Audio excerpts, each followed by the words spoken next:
नमस्कार मंडळी. महाराष्ट्राच्या घडामोडी या चॅनलमध्ये आपलं स्वागत आहे.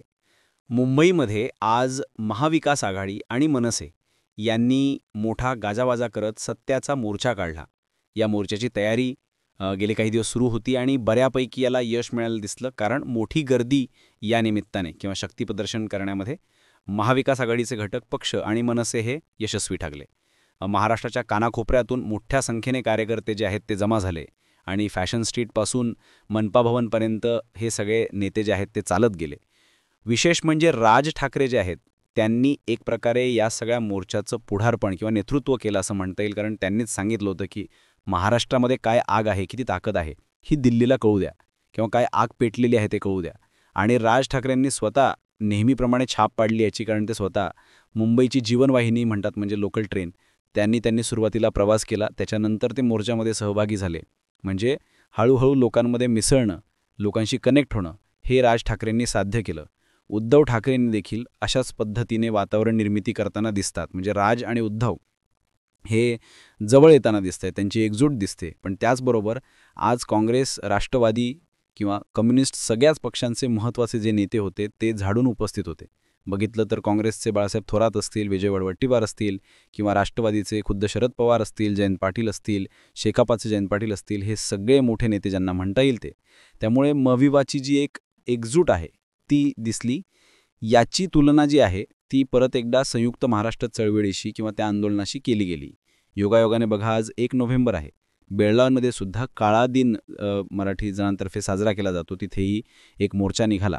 या योगायोगच आहे. पण सातत्याने अलीकडे उद्धव ठाकरे असो, राज ठाकरे असो, शरद पवार हे परत एकदा संयुक्त महाराष्ट्र चळवळ याचा उल्लेख करताना दिसत आहेत.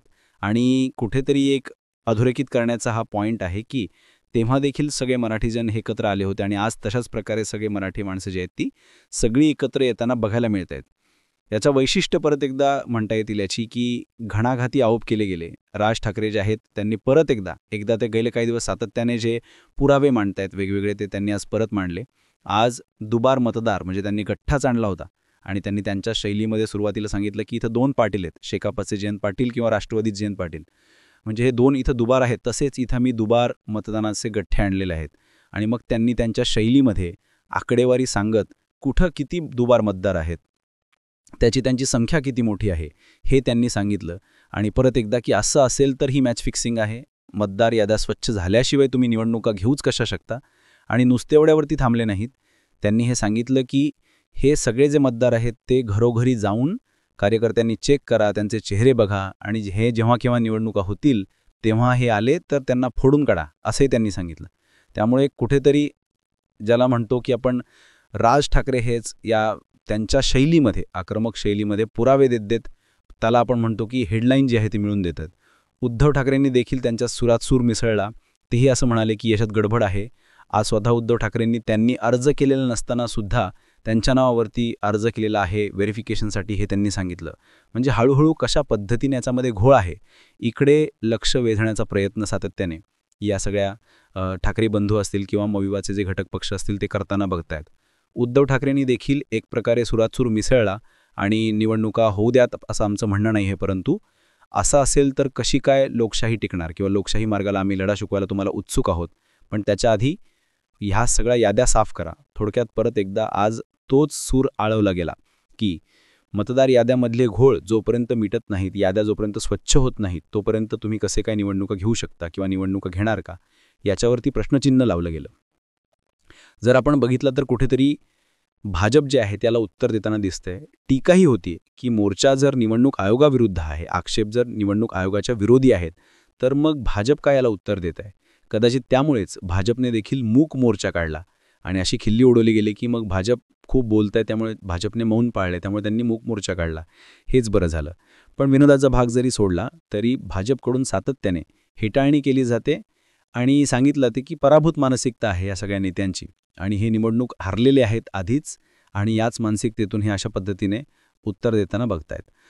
दुसरं जर बघितलं तर या मोर्चाच्या आणखीन काही गोष्टी सांगता येतील. एक म्हणजे देवेंद्र फडणवीस यांनी आधी असं सांगितलं होतं की जेव्हा पत्रकार परिषद झाली होती ज्याच्यामध्ये राज ठाकरे आणि जयंत पाटील, बाळासाहेब थोरात, उद्धव ठाकरे सगळेच होते, की यांच्यामध्ये सगळं कळणारा माणूस कोण आहे, शरद पवार, ते बघा या पत्रकार परिषदेला नाही आहेत. कारण पवारांना माहिती आहे की यामध्ये दम नाहीये, असं त्यांनी म्हटलं होतं. कदाचित ते नरेटिव्ह जे आहे ते खोडून काढण्यासाठी तब्येत बरी नसताना देखील शरद पवार जे आहेत ते आज मोर्चात सहभागी झाले. ते थोडं अंतर चालले देखील आणि त्यांनी भाषण देखील केलं. कुठेतरी हा एक मेसेज द्यायचा होता की जे फडणवीस बनत होते की पवार यांच्यासोबत नाही आहेत, तसं काही नाही आहे. शरद पवार देखील याच्यामध्ये सहभागी झालेले होते. जर आपण बघितलं तर निवडणुका होणार नाही आहेत आपल्याला माहीत नाही आहे, पण एक प्रकारे बिगुल जो आहे तोही वाजायला सुरुवात झालेली आहे.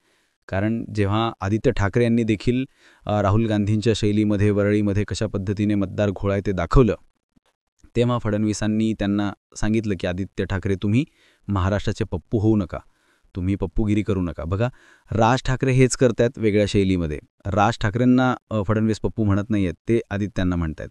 किंवा राज ठाकरेंच्या निशाण्यावरती कोण येतं, शिंदे आहेत, शिंदे लाचारी करू नका असं त्यांनी म्हटलं. जरी संदर्भ वेगळा असला की गडकिल्ल्यांवरती जे नमो पर्यटन केंद्र आहे, तरी पण आजसुद्धा भुमऱ्यांचंच उदाहरण देताना भुमऱ्यांचा मुलगाच म्हणाला होता की 20,000 मतदार जे आहेत ते मी बाहेर आणलेले नव्हते. म्हणजे कुठेतरी राज ठाकरे हे शिंदेंना टार्गेट करतायत, फडणवीस जे आहेत ते आदित्य ठाकरेंना टार्गेट करतायत, उद्धव ठाकरे तर त्यांच्या शैलीमध्ये अनाकोंडा म्हणून अमित शहा असतील किंवा मोदी असतील यांना टार्गेट करताना दिसत आहेत. शिंदेंतर्फे फार कोणी बोललं नसलं तरी शंभूराज देसाईंनी उत्तर दिलेलं आहे की राज आणि उद्धव हे महापालिकेचा मलिदा खाण्यासाठी ते एकत्र आलेले आहेत. सांगायचं काय तर निवडणुका होतील कधी माहीत नाही आपल्याला, परंतु एक प्रकारे या ज्या तोफा आहेत त्या धडधडू लागलेल्या आहेत. त्यामुळे आपल्याला असं म्हणता येईल की हा जो मोर्चा आजचा झाला त्याला गर्दी चांगली होती. शक्तिप्रदर्शन करण्यामध्ये मनसे आणि मविवा जे आहेत ते यशस्वी झालं. पण अजूनही हेही बघायला पाहिजे की जे पक्ष सगळे एकजूट दाखवत आहेत मोर्चामध्ये किंवा या सगळ्या निवडणूक आयोगाच्या सगळ्या घोळाविरुद्ध, ते एकत्र निवडणूक लढवणार की नाही हे आपल्याला माहीत नाही अजून. कारण काँग्रेसकडून स्पष्टपणे संकेत दिले जात आहेत की जोपर्यंत बिहारच्या निवडणुका होत नाही आहेत तोपर्यंत राज ठाकरे यांना सोबत घ्यायचं का नाही, किंवा काही नेत्यांनी तर उद्धव ठाकरेंना पण सोबत घ्यायचं का नाही याच्यावरती प्रश्न लावलेला आहे. म्हणजे मविवामध्ये अशी परिस्थिती आहे की ते निवडणुका एकत्र की नाही माहीत नाही, परंतु त्यांची या विषयावरती एकजूट आहे. आणि दुसरीकडे महायुतीमध्ये मात्र आम्ही निवडणुका मुंबईमध्ये एकत्रच लढवणार आहोत. फ्रेंडली फाईट वगैरे जे आहे ते इतर ठिकाणी आहे, ठाणे असेल, पुणे असेल, पिंपरी असेल. मुंबईमध्ये मात्र आम्ही एकजूट दाखवणार आहोत. परंतु मूक मोर्चामध्ये तसा तो भाजपचा होता. अजित पवार किंवा एकनाथ शिंदे यांचा काही प्रेझेन्स फार दिसले नाही. म्हणजे जे निवडणूक एकत्र लढवणार आहेत ते या बाबतीमध्ये फारसे एकत्र दिसत नाहीत. हे पण आपल्याला एक वैशिष्ट्य जाणवलेलं आहे. पण शेवटी हे सगळं जरी झालं तरी असं म्हणता येईल की एकजूट दिसली महाविकास आघाडीची, किंवा ते ज्या पद्धतीने सातत्याने निवडणूक आयोगाला प्रश्न करतायत, निवडणूक आयोगसुद्धा हे खोडून काढत आहे.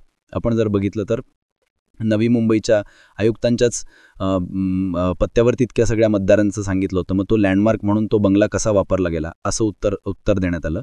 किंवा इतर काही जे सुलभ शौचालयामध्ये कशी नोंदणी झाली त्याचा पण एक खुलासा करण्यात आला. हे होत राहील, निवडणूक आयोग जे आहे ते उत्तरं देत राहील. परंतु सातत्याने आरोप होत आहेत, सातत्याने नवीन नवीन पुरावे जे आहेत ते आणले जात आहेत. त्यामुळे ही एक प्रकारे कुस्तीपूर्वीची खडाखडी म्हणतो आपण तशी आहे. यातून प्रश्न हा निर्माण होतो की ही एकजूट जी आहे ती टिकेल का? ही एकजूट आत्ताची निवडणूक आयोगाच्या विरोधामध्ये दिसलेली मविवाची आणि मनसेची, ती जेव्हा केव्हा निवडणुका होतील तेव्हा पण ती कायम राहील का? एकत्र हे सगळे पक्ष जे आहेत ते निवडणूक लढवतील का? राज ठाकरेंना मविवामध्ये घ्यायला काँग्रेस तयार होईल का? हे आणि दुसरीकडे ही एकजूट जरी झाली तरी जेव्हा केव्हा निवडणुका होतील तेव्हा ही सत्ता मिळवून द्यायला पुरेशी ठरेल का? मोर्चा जरी निघाला तरी सत्तेची खुर्ची जी आहे ती मिळवून द्यायला हा मोर्चा किंवा ही एकजूट पुरेशी ठरेल का? का परत एकदा महायुती जी आहे किंवा भाजप जे आहे तेच मैदान मारतील? त्यामुळे तुम्हाला काय वाटतं या सगळ्याबद्दल? विरोधी पक्षांची एकजूट जी आहे ती खरोखर टिकेल का? मविवा किंवा मनसे, राज ठाकरे, विशेषतः उद्धव ठाकरे जे सातत्याने आक्षेप घेत आहेत ते तुम्हाला पटतायत का? मतदार याद्यांमध्ये घोळ आहे का? हे मॅच फिक्सिंग आहे का? या याद्या साफ झाल्याशिवाय निवडणुका घेऊ नयेत हे म्हणणं तुम्हाला पटतंय का? आणि जेव्हा केव्हा निवडणुका होतील तेव्हा तुम्हाला काय वाटतं की यश जे आहे ते कोणाला मिळेल? मवाला मिळेल, मनसेला, ते आघाडीला मिळेल का महायुतीला मिळेल? तुमच्या प्रतिक्रिया असतील किंवा तुमची जी काही मतं असतील ती देखील तुम्ही कमेंट बॉक्समध्ये जरूर कळवा. सोबतच आपल्या महाराष्ट्राच्या घडामोडी या चॅनलला सबस्क्राईब करायला विसरू नका. धन्यवाद.